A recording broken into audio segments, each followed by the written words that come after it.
तलाकशुदा आईपीएस पत्नी 10 साल बाद पति की झोपड़ी तक पहुंची। सच सामने आया तो पूरा गांव सन्न रह गया। दोस्तों, यह कहानी है बिहार के वैशाली जिले के एक छोटे से गांव की। दोपहर का समय था। गांव की धूल भरी सड़क पर अचानक एक सरकारी गाड़ी आकर रुकी। लाल बत्ती, चमकती गाड़ी। गांव वालों ने एक दूसरे की तरफ देखा।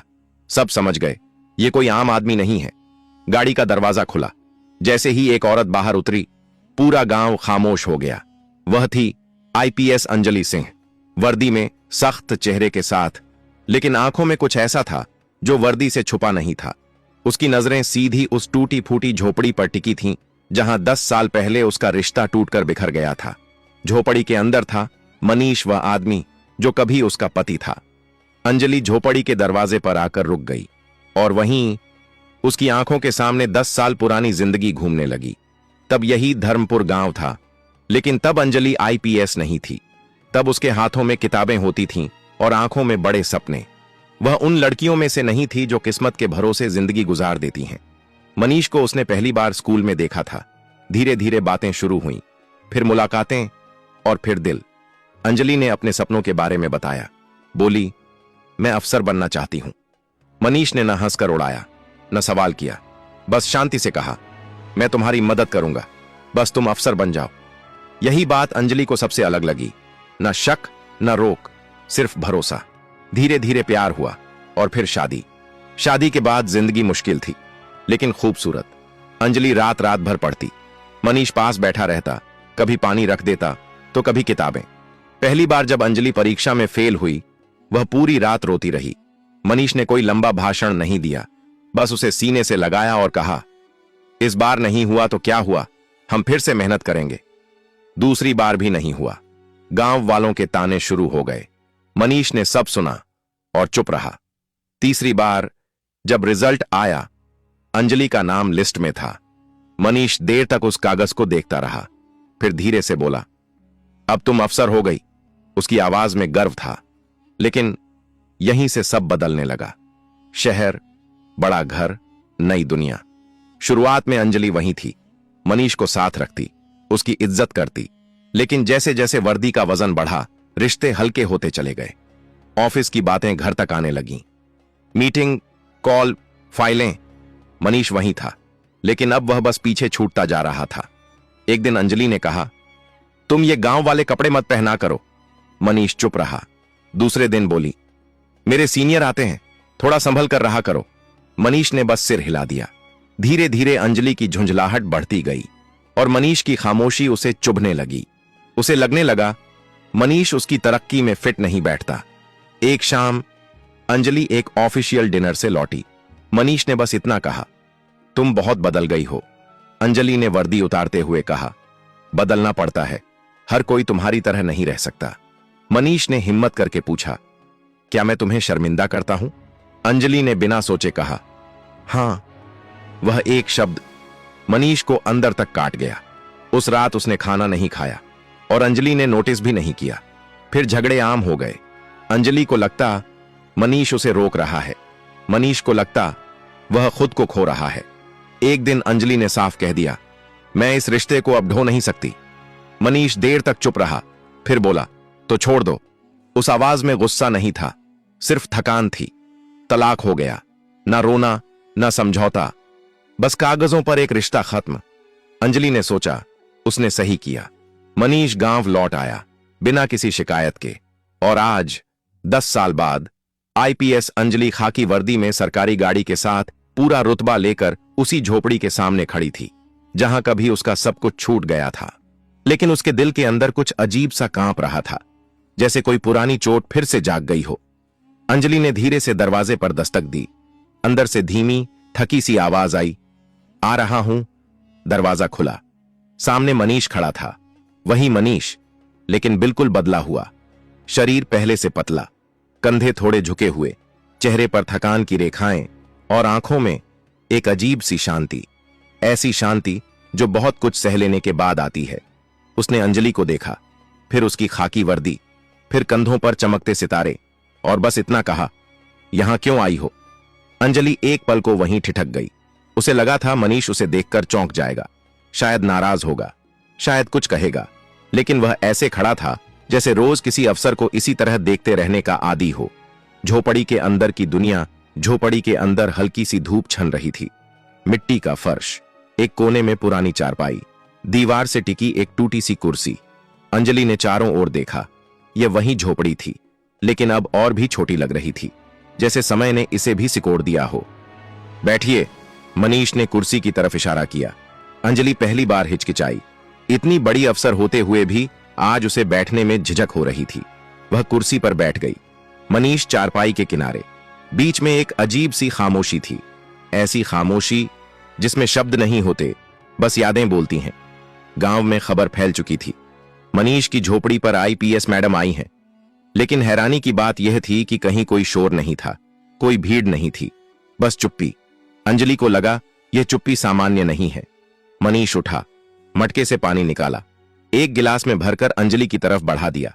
अंजलि ने गिलास पकड़ते समय उसके हाथ देखे, वही हाथ जो कभी उसके लिए खेतों में दिन रात मेहनत करते थे, अब और भी ज्यादा खुरदुरे हो चुके थे। उसने पानी पिया। आप यहां क्यों आई हैं? मनीष ने पूछा। यह पहली बार था जब उसने तुम नहीं, आप कहां था। वह एक शब्द अंजलि के दिल में चुभ गया। मैं। वह रुक गई। आईपीएस अफसर के पास हर सवाल का जवाब होता है, लेकिन आज उसके पास अपने आने की वजह का जवाब नहीं था। मनीष ने बिना दबाव डाले कहा, अगर कोई जरूरी काम हो तो बोलिए। अंजलि को समझ आ गया, मनीष टूटा नहीं था, झुका नहीं था, बस बदल गया था।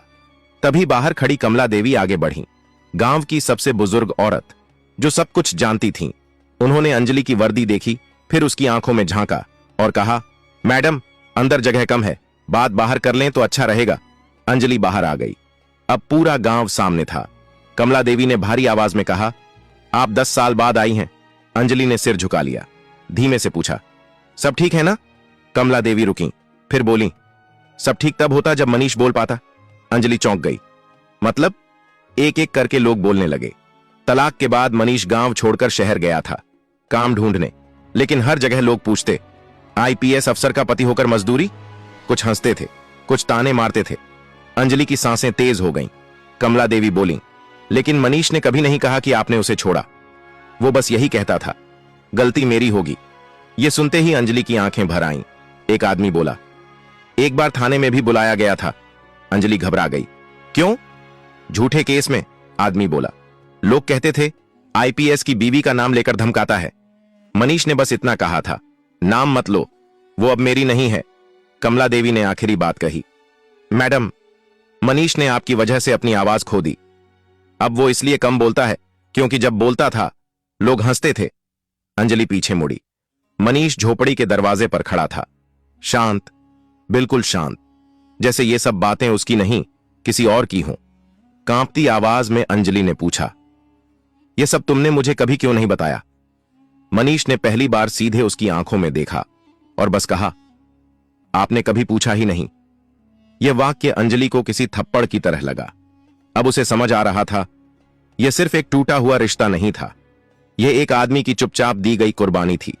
और उसे यह भी महसूस हो रहा था, यह कहानी अभी खत्म नहीं हुई है, अभी सच का आखिरी हिस्सा सामने आना बाकी था। और वह ऐसा सच था जो सिर्फ अंजलि को नहीं, पूरे धर्मपुर गांव को अंदर तक हिला देने वाला था। कमला देवी ने बहुत धीरे से कहा, मैडम, जो आपने अभी तक सुना वो पूरा सच नहीं है। अंजलि का दिल जैसे धक से बैठ गया। एक बात है, कमला देवी ने आगे कहा, जो मनीष ने हमें भी बहुत बाद में बताई थी। भीड़ में से एक बुजुर्ग आगे बढ़े, सफेद बाल, कांपते हाथ। मैं रामू काका हूं, उन्होंने कहा। उन्होंने पहले अंजलि की वर्दी देखी, फिर ऊपर आसमान की तरफ देखा और बोलना शुरू किया। तलाक के करीब 6 महीने बाद की बात है। एक रात मनीष गांव लौटा था। चेहरे पर चोट थी। रामू काका की आवाज भारी हो गई। अंजलि चौंक पड़ी। कैसी चोट? एक ठेकेदार ने झूठा केस कर दिया था, रामू काका बोले। उसने कहा, मनीष ने आईपीएस अफसर की बीवी का नाम लेकर धमकाया है। अंजलि की आंखें फैल गईं। थाने में उसे घंटों बैठाया गया, पूछताछ हुई।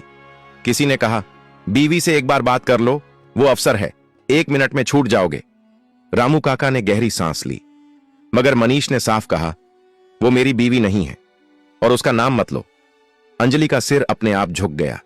कमला देवी ने बात आगे बढ़ाई, मैडम, उस रात मनीष आपसे मदद मांग सकता था, लेकिन उसने नहीं मांगी। उसने कहा, अगर मेरे नाम से उसकी इज्जत पर जरा भी आंच आई तो मैं खुद को कभी माफ नहीं कर पाऊंगा। यह सुनते ही अंजलि की आंखों से आंसू बह निकले। वह चाहकर भी उन्हें रोक नहीं पाई। उसे पहली बार एहसास हुआ, जिस आदमी को वह हमेशा कमजोर समझती रही, उसी आदमी ने उसकी इज्जत की सबसे बड़ी कीमत खुद चुकाई थी। कमला देवी ने आखिरी बात कही, मैडम, मनीष ने आपसे दूरी नफरत की वजह से नहीं बनाई। उसने दूरी इसलिए बनाई ताकि आपकी पहचान उसके हालात से छोटी ना लगे। पूरा गांव खामोश था। अंजलि को लग रहा था वह खड़ी नहीं है, कहीं अंदर ही अंदर गिरती जा रही है। उसने मनीष की तरफ देखा। यह सब सच है? मनीष ने सिर हिला दिया। बस इतना पूछा, तुमने मुझे कभी बताया क्यों नहीं? मनीष ने पहली बार इतनी लंबी बात की। आप अफसर थीं, उसने शांत आवाज में कहा, और मैं आपकी परेशानी नहीं बनना चाहता था। ये शब्द सीधे अंजलि के दिल में उतर गए। मैंने सोचा, मनीष बोला, आप ऊपर जा रही हैं, मैं नीचे रहकर आपका नाम साफ रख लूं। गांव की कई आंखें भर आईं। उसी पल अंजलि को समझ आ गया, यह कहानी अब पीछे नहीं जा सकती। जो टूट चुका है उसे जोड़ने से पहले समझना पड़ता है। और अब सबसे मुश्किल हिस्सा बाकी था। अब सवाल यह नहीं था कि सच क्या था, सवाल यह था, अब इसके बाद क्या? दोपहर ढल चुकी थी। मनीष ने अंजलि की तरफ देखा, फिर नजरें हटा लीं। अब जाइए, उसने कहा। यह शब्द आदेश नहीं थे, एक बंद दरवाजे जैसे थे। मैं मदद करना चाहती हूं, अंजलि बोली। उसकी आवाज में न रुतबा था, न अफसराना सख्ती, बस एक कोशिश थी। मनीष हल्का सा मुस्कुराया। घर, काम, इलाज, जो चाहिए सब दूंगी, अंजलि बोली। मनीष ने पहली बार हाथ उठाकर उसे रोका और जानबूझकर कहा, आप बहुत बड़ी अफसर हैं, आपके पास सब कुछ है, लेकिन जो आप देना चाहती हैं वो मेरे पास पहले से था। अंजलि को समझ नहीं आया। मनीष, मैं माफी मांगने आई हूं। उसकी आवाज टूट गई। मुझसे बहुत बड़ी गलती हो गई। मैं चाहती हूं कि तुम ठीक रहो। मनीष ने उसे देखा, सीधी लंबी नजर से। मैं ठीक हूं, उसने कहा। आपको बस यह समझने में देर हो गई। अंजलि ने जेब से एक सरकारी कागज निकाला। सरकारी लेटर हेड, ये देखो, उसने कहा। शहर में तुम्हारे लिए काम है। मनीष ने कागज की तरफ देखा तक नहीं। क्यों? अंजलि की आवाज टूट गई। मनीष बोला, मैं अब किसी का एहसान लेकर अपने आप से दोबारा इनकार नहीं करना चाहता। उसकी आवाज पहली बार थोड़ी भारी हुई। जब मैंने आपसे कुछ नहीं मांगा तब आप अफसर बनकर चली गईं। अब जब आप अफसर बनकर लौटी हैं तो मैं कैसे मांग लूं? गांव में कोई फुसफुसाहट नहीं थी। हर कोई सुन रहा था, हर कोई समझ रहा था। मनीष की बात खत्म होते ही वहां खड़े हर इंसान को जैसे अपनी सांसों की आवाज सुनाई देने लगी। अंजलि के हाथ से वह सरकारी कागज धीरे धीरे नीचे सरक गया और उसी पल उसे एहसास हुआ, रुतबा, ताकत, पद, सब कुछ होते हुए भी आज वह सबसे खाली इंसान थी। अंजलि ने आंखें बंद की। भीतर कहीं कुछ टूट रहा था। वह बोली, मनीष, मैं सब कुछ वापस नहीं ला सकती, लेकिन अगर मेरी वजह से तुम्हें कभी भी कोई दर्द मिला है तो उसका बोझ मैं उम्र भर उठाना चाहती हूं। मनीष ने हल्की सी सांस ली। उसकी आवाज अब भी शांत थी, लेकिन उस शांति में एक लंबा सफर छिपा था। दर्द सबको मिलता है अंजलि, फर्क बस इतना है कि कुछ लोग दर्द को आवाज बना लेते हैं और कुछ लोग उसे खामोशी बना लेते हैं। मैंने खामोशी चुनी थी। कमला देवी आगे बढ़ी। उनकी आंखों में नमी थी। मैडम, मनीष ने कभी किसी से शिकायत नहीं की, लेकिन यह गांव जानता है कि उसने कैसे खुद को संभाला। वह खेतों में काम करता है, बच्चों को मुफ्त पढ़ाता है। गांव के लड़के कहते हैं, अगर मनीष भैया जैसा इंसान बन गए तो जिंदगी जीत लेंगे। अंजलि चौंक गई। उसने मनीष की तरफ देखा। तुम बच्चों को पढ़ाते हो? मनीष ने सिर हिलाया। जो मुझे नहीं मिला वो किसी और से क्यों छीनूं? उस एक वाक्य ने अंजलि की आंखों के सामने पूरी तस्वीर रख दी। अंजलि धीरे धीरे आगे बढ़ी। उसने पहली बार बिना वर्दी के वजन के एक इंसान की तरह बात की। मनीष, अगर तुम चाहो तो मैं यह गांव छोड़कर चली जाऊंगी। मैं तुम्हारी शांति में दखल नहीं दूंगी, लेकिन एक बात का जवाब दो, क्या तुम्हारे दिल में मेरे लिए नफरत है? मनीष कुछ पल चुप रहा। गांव वाले भी रुक गए। फिर उसने कहा, नफरत होती तो आप यहां खड़ी नहीं होती। नफरत आदमी को कठोर बना देती है। मैं कठोर नहीं हुआ, बस शांत हो गया। अंजलि की आंखों से आंसू बहने लगे। उसने आज पहली बार समझा कि माफी मांगना आसान होता है, लेकिन माफी के काबिल बनना बहुत मुश्किल। अंजलि ने गांव वालों की तरफ देखा। अगर आपको मंजूर हो तो मैं एक काम करना चाहती हूं। यह किसी एहसान के लिए नहीं, किसी नाम के लिए नहीं, सिर्फ इंसानियत के लिए। रामू काका ने पूछा, कैसा काम बिटिया? मैं चाहती हूं कि इस गांव में एक छोटा सा स्कूल बने, मनीष उसे संभाले, न मेरे नाम से न किसी अफसर के नाम से, सिर्फ धर्मपुर पाठशाला, ताकि यहां के बच्चों को सपने देखने से पहले किसी की इजाजत न लेनी पड़े। गांव में पहली बार एक हल्की सी हलचल हुई। लोग एक दूसरे की तरफ देखने लगे। मनीष ने अंजलि की तरफ देखा, और अगर मैंने मना कर दिया? अंजलि ने सिर झुका दिया। तो मैं बिना सवाल किए चली जाऊंगी, यह मेरा प्रायश्चित होगा। मनीष की आंखों में पहली बार नमी आई। वह धीरे से बोला, मैं स्कूल चलाऊंगा, लेकिन आपकी वजह से नहीं, बच्चों की वजह से। अंजलि ने सिर हिलाया। उसके चेहरे पर हल्की राहत थी। वह जान गई थी, यह कोई समझौता नहीं, यह सम्मान है। शाम ढलने लगी। सरकारी गाड़ी अब भी गांव के बाहर खड़ी थी। अंजलि ने जाने से पहले आखिरी बार मनीष की तरफ देखा। मनीष, क्या कभी तुम मुझे माफ कर पाओगे? मनीष ने आसमान की तरफ देखा, जहां सूरज लाल हो रहा था। माफी तब दी जाती है जब सामने वाला खुद को दोषी मानता है। आप मान चुकी हैं, यही काफी है। अंजलि की आंखें भर आईं। उसने बिना कुछ कहे हाथ जोड़ दिए। गांव के लोग रास्ता देने लगे। कोई नारा नहीं, कोई तालियां नहीं, बस सुकून था। गाड़ी चल पड़ी। अंजलि शीशे से बाहर देखती रही। उसने महसूस किया कि आज वह पहली बार अफसर नहीं, इंसान बनकर जा रही है। पीछे गांव में मनीष खड़ा रहा। उसके चेहरे पर कोई जीत का भाव नहीं था, बस संतोष था। उसने झोपड़ी के पास खड़े बच्चों को बुलाया और कहा, कल से पढ़ाई सुबह शुरू होगी। बच्चों की आंखें चमक उठीं। कहानी यहीं खत्म नहीं होती। कहानी वहां खत्म होती है जहां अहंकार टूटता है और इंसान बच जाता है। इस कहानी से बस इतना ही सीख मिलती है, रिश्ते पद से नहीं चलते, इज्जत आवाज से नहीं, और सबसे बड़ी ताकत खामोशी में भी हो सकती है।